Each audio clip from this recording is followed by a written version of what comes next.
Yo les gars, j'espère que tout le monde va bien, moi ça va nickel. Aujourd'hui, le sujet de la vidéo n'est pas choisi au hasard. Ce soir se joue la finale de la FIFA Arab Cup opposant Algérie et Tunisie. Aujourd'hui, je vous retrouve pour parler de l'histoire d'un joueur que les fins connaisseurs connaissent déjà et que le grand public commence à découvrir par ses apparitions et ses prestations avec l'Algérie depuis la CAN 2019 qu'il a remporté. Je veux bien sûr parler de Youssef Belaïli, buteur contre le Qatar après un temps additionnel juste fou, buteur aussi en quart de finale d'un but stratosphérique. Ses performances sont remarquées et il vient de mettre un terme à son contrat avec son club du Qatar. Aujourd'hui, libre de tout contrat, bonne performance. On l'envoie dans le championnat de France cet hiver, à voir où il va rebondir. Donc pourquoi pas s'attarder un petit peu sur l'histoire de ce joueur que finalement on connaît pas trop. Moi, quand à la CAN 2019, je vois débarquer Youssef Belaïli qui met sur le banc littéralement Yacine Brahimi dès le début de la compétition. Je me dis mais d'où il sort? Et je regarde aujourd'hui 29 ans, un joueur dont tu n'entends pas parler, qui a aujourd'hui 29 ans, avec ce niveau-là. C'est obligé qu'il ait eu un parcours atypique, et c'est pour ça que je fais cette vidéo. On est parti pour se raconter un petit peu l'histoire de Belaïli.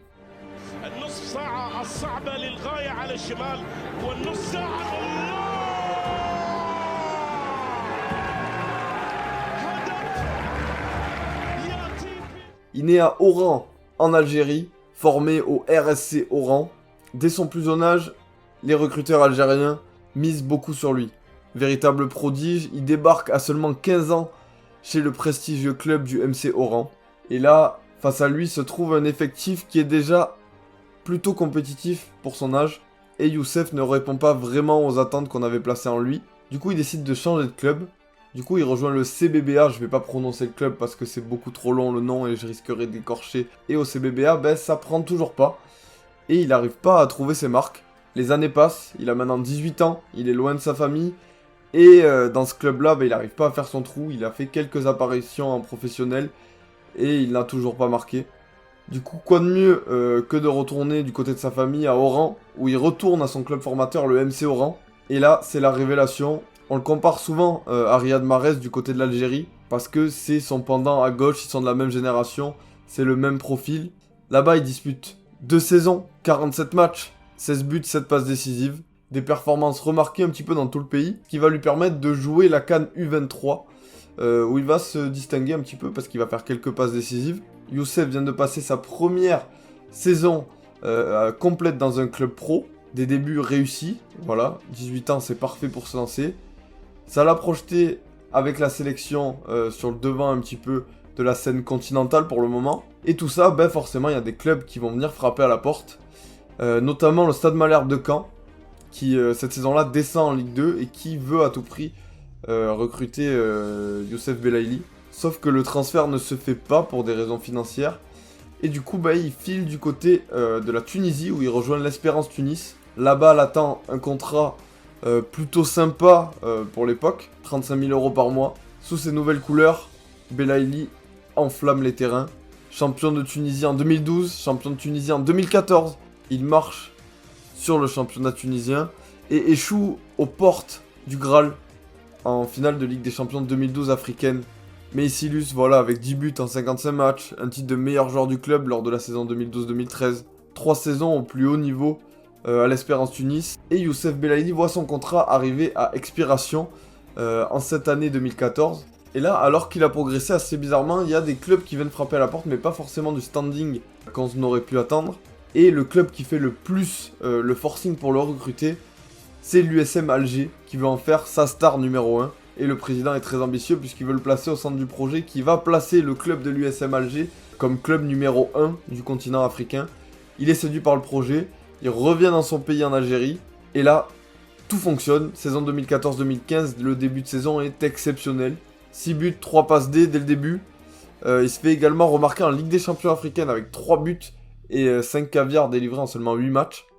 Gracieux, porté sur le dribble, esthète du ballon rond, juste techniquement, puissant. Il devient rapidement l'homme clé, poste qu'on lui avait promis dès son arrivée. Et là, il a atteint juste un excellent niveau, ce qui lui permet de rejoindre l'équipe A de l'Algérie, qu'il n'avait encore jamais côtoyé sous les ordres de Christian Gourcuff en 2015. Il dispute même son premier match avec le maillot des Fennecs. Tout va bien pour Belaïli. Sa carrière vient de décoller, il est à son meilleur niveau. Tout le pays mise sur lui. L'Europe commence à regarder de très très près pour pouvoir se l'offrir au prochain mercato. Et là, tout va changer.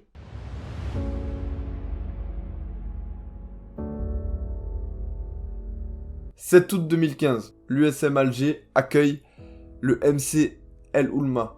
En marge de la rencontre, Belaïli est suspecté de dopage. Il est contrôlé positif à la cocaïne. Quelques jours plus tard, un nouveau contrôle et il est à nouveau contrôlé positif avant un match contre Constantine. Il est donc soumis à des analyses plus précises et le verdict tombe. 4 ans de suspension de football total.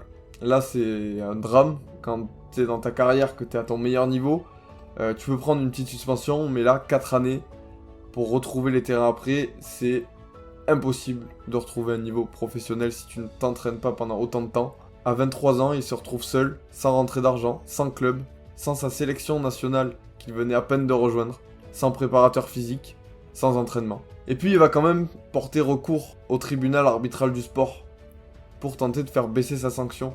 Il se présente au tribunal arbitral du sport et il dit « Je reconnais avoir pris de la cocaïne », mais il va justifier le fait, il va pas le dire exactement comme ça, il va le faire de manière moins intentionnelle. Il a dit que c'était à cause de la chicha et qu'il n'était pas au courant qu'il y en avait à l'intérieur. Et bon bref, il présente ça comme ça au tribunal arbitral du sport, qui va réduire sa peine, ça a marché quand même. Ça a l'air assez fou, mais ça a marché. Et du coup, il va prendre que 2 ans. Du coup, 2 ans, Youssef se dit que c'est encore possible, 23 ans, il rejouera à 25 ans. Il va se mettre à s'entraîner pendant 2 ans, tout seul de son côté, en espérant, au bout de la sanction, qu'un club revoudrait de lui. Et là, en août 2017, le miracle se produit, sa sanction est levée, et vient frapper à la porte un club de Ligue 1, le SCO d'Angers, qui va le recruter. Et il va se remettre à s'entraîner, à se remettre physiquement bien dans le standing d'un professionnel. Il va être sur le banc, il va jouer avec la réserve pendant un long moment, avant de commencer avec le SCO d'Angers. Son premier match, c'était en Coupe de la Ligue contre Metz. Et puis finalement, Stéphane Moulin lui fait pas trop confiance, donc il le fait pas jouer. Il a joué qu'un seul match avec le SCO d'Angers avant de partir du coup en hiver 2018, mais on va dire que son passage au SCO nous a pas permis à nous téléspectateurs de la Ligue 1 de le découvrir, mais ça lui a permis de se remettre physiquement parfaitement comme un joueur professionnel. Et du coup, hiver 2018, il s'en va, il refait ses valises et il retourne en Tunisie, à l'Espérance Tunis. Encore un retour, sa carrière, c'est un petit peu un éternel recommencement, comme s'il avait recommencé à zéro finalement. Et là, si beaucoup redoutent qu'il ne retrouve jamais son niveau, c'est pas le cas. Tel un phénix, il renaît de ses cendres et le Youssef Belaïli qu'on avait connu avant sa suspension est bel et bien de retour. Sacré champion de Tunisie et champion d'Afrique. Il termine la saison 2017-2018 avec 6 buts, 5 passes D en 23 matchs. Il récidive l'année d'après, 6 buts, 10 passes D en 28 matchs. Un temps de jeu irrégulier encore, mais qui lui permet tout de même de retrouver la sélection en novembre 2018, dirigée depuis le temps par un certain Djamel Belmadi, qui va contribuer énormément à la réussite de Belaïli avec son pays, mais aussi à son retour à son meilleur niveau. Il empile les performances époustouflantes avec son pays. Il réalise une CAN 2019 de haute volée. Je vous l'ai dit, il a mis Yassine Brahimi sur le banc quand même en début de compétition. Il marque le but de la victoire contre le Sénégal, qui permet de terminer en tête du groupe C. Il est à nouveau décisif contre la Guinée en 8ème. Et il va briller de mille feux avec son équipe d'Algérie jusqu'à la fin de la compétition. Dans la foulée de cette CAN, nouveau transfert. Et là, pour moi, c'est peut-être le moment où il a peut-être fait une erreur. Il a fait, je pense, un choix financièrement avantageux. Il est parti pour le projet sportif, comme on dit. Il rejoint l'Arabie Saoudite. Il rejoint l'Al Ali Jeddah. Il s'acclimate parfaitement à ce nouveau championnat. Même si je pense qu'on aurait pu le voir en Europe à ce moment-là. Je ne sais pas s'il a eu des propositions.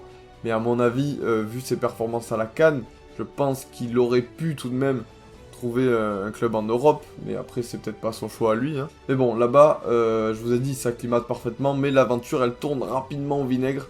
Il fait un petit peu des siennes, il est en désaccord avec la direction, et du coup, rupture de contrat, il demande à la FIFA carrément d'annuler son contrat avec le club arabe. Du coup, il est sans club une nouvelle fois. Changement de pays, il rejoint en novembre 2020 le Qatar SC. Il va disputer 18 matchs là-bas et marquer 16 buts. Il est en pleine forme. À l'image justement du joueur que vous voyez avec l'Algérie en ce moment pendant la FIFA Arab Cup. Et aussi à l'image du joueur que vous avez vu pendant les phases de qualification de la CAN. Un joueur au destin mystérieux qu'on pourrait voir débarquer en Europe et qu'on suit avec grande attention lors des compétitions internationales avec l'Algérie. J'ai trouvé hyper intéressant de vous raconter son histoire parce que c'est vraiment un symbole de réussite de voir que tu peux tomber très bas plusieurs fois et à chaque fois te relever. Hâte de voir à 29 ans, parce qu'il a encore des années devant lui, quel choix de carrière il va faire parce qu'il a fait des choix de carrière un petit peu particuliers jusqu'à maintenant. C'est un joueur qui a l'air d'apprécier certains contextes et de ne pas se sentir bien dans d'autres. Donc ça va être très très important pour la suite de sa carrière. Du coup, à suivre lors de la CAN 2021 en espérant qu'elle ait lieu avec l'Algérie et pourquoi pas le voir débarquer en France d'ici quelques jours, quelques semaines. Dites-moi en commentaire ce que vous en pensez et où iriez-vous à sa place. Moi je vous dis à bientôt, n'oublie pas de liker la vidéo, c'est très très important si tu reveux des vidéos dans ce genre là. Je te dis à bientôt, ciao les gars.